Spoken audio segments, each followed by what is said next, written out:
Hey guys, what's up and welcome to a new League of Legends video. So a lot of people have been asking me to finally share the 3 Yasuo builds that I've always been talking about mainly in my stream. And this video is going to be doing just that. Now the 3 different builds with Yasuo are just completely dependent on what you are trying to achieve as the Yasuo player. One of the builds is, I would say, drastically different than the other 2. But before I go into the builds, I want to quickly remind you guys that these builds are just my suggestions. For all I know, I could be 100% wrong or I could be 100% correct. So I want you guys to kind of look at this video and get an idea and maybe change it around a bit here or there based on how you would maybe prefer it. The great thing about Yasuo is that you can change so many things, whether it's items, runes, or even masteries, and it'll still probably work to a certain extent. A nice little saying I made up myself that I want to share with you guys is that all I'm doing is providing you guys the frame for the painting that you must paint. So with all that stuff out of the way, let's go into the builds. The 3 builds I will be mentioning in this video I titled Assassin Yasuo, Duelist Yasuo, and Brawler Yasuo. So out of the 3 builds, the first one I will be talking about is not only Assassin Yasuo, but this build is the one that I personally use almost every single game. So here's a very quick summary of the differences between the 3 builds. Assassin Yasuo is focusing on getting the 100% crit chance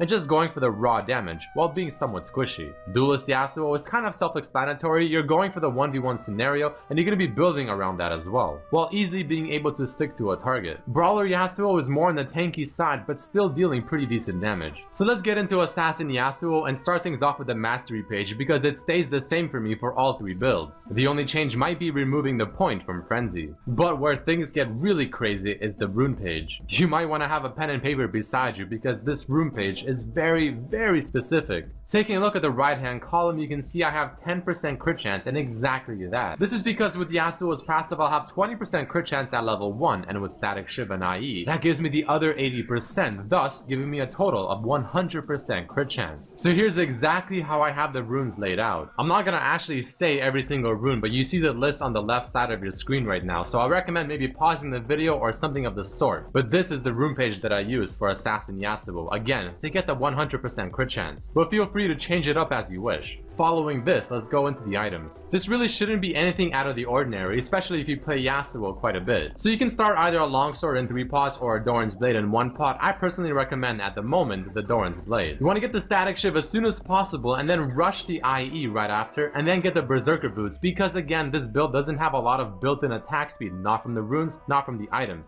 So the Berserker Boots help a lot. After the first 3 very core items, I like to personally get the Bloodthirster and then maybe a Last Whisper or a Trinity Force. Again, change it around as you wish. It's really good to experiment to see what works better for you. Don't forget, this might work for me, but it doesn't necessarily mean that it'll work for you. Next, let's talk about the Duelist Yasuo. For this one, I'll use the same mastery page as before, but the rune page on the other hand is completely different. So these next 2 builds are not focusing on getting 100% crit chance, so we don't go as ham in our rune page to get that 100% crit chance, or in that case 10% from the rune page. So with that being said, we put a lot more attack speed in our rune page because as you know, Yasuo's Q only goes down in cooldown by the attack speed, not the level of your Q and not the amount of CDR that you have. So here's another list of the exact runes that I'm running for this page. Again, I'm not going to be going through every single rune that I'm running, but this one is focusing more on the attack speed and dueling path of Yasuo. And you're going to see we don't get Berserker Boots in this build. Now let's go into the item build and you're going to see it is not completely different than the Assassin Yasuo, but the main difference is the fact that you get the Blade of the Rune King and you get it much sooner, while delaying the time that you get Infinity Edge. Blade of the Rune King, in my opinion, is one of the best items a dueler can ask for. And with Yasuo, not only will the active effect help, but the amount of times you'll be proccing the passive effect of Blade of the Rune King, the percent damage, and the lifesteal is going to be so beneficial. And of course, the attack speed from your Blade of the Rune King and your runes will get your Q to the minimum cooldown possible very fast. We don't get Berserker Boots here because you simply just do not need it. You have enough attack speed from your Blade of the Rune King, your Static Shiv, and your runes. So I threw in Merc Boots because in my opinion, you can never go wrong with these boots, but you want to get the boots that are better for a situation. I think the rest of the items in this build are pretty self-explanatory. You can always throw in a Triforce at the very end if you so wish. Let's talk about the final build of the video, Brawler Yasuo. Personally, I rarely play this build, but I actually faced a Yasuo that did this build and it worked quite well. His damage output was nothing to laugh at, and he was also very tanky. The rune page that I would run for Brawler Yasuo is the exact same one I would run for Duelist Yasuo. And here it is one more time in case you missed it or you want to refresh your mind. But the main thing to talk about here are going to be the items. So just like every other build, you want to start off with the static shiv because it's just such a good item on Yasuo and it synergizes with his kit so well. But the second item you're going to get is Triforce. Now you're going to be recognizing this build to be very similar to many top lane champions, for instance an Aurelia, maybe a Nasus, maybe even a Jax. And the Triforce is going to be your main form of damage output and you're going to just simply rely on it. Following the Triforce, you'll just get tanky items. You might want to get a Vampiric Scepter for the extra lifesteal because you might need it, and then late game just build it into a Blade of the Rune King or a BT. But until that point, after the Triforce and your Merc Boots or whatever the case may be, you want to just get pure tank items, for instance a Sunfire, a Guardian's Angel, a Randuin's Omen, maybe even a Spirit Visage. Again, it all depends on the enemy team. What do they have more of? Do they have a lot of AD? Do they have a lot of AP?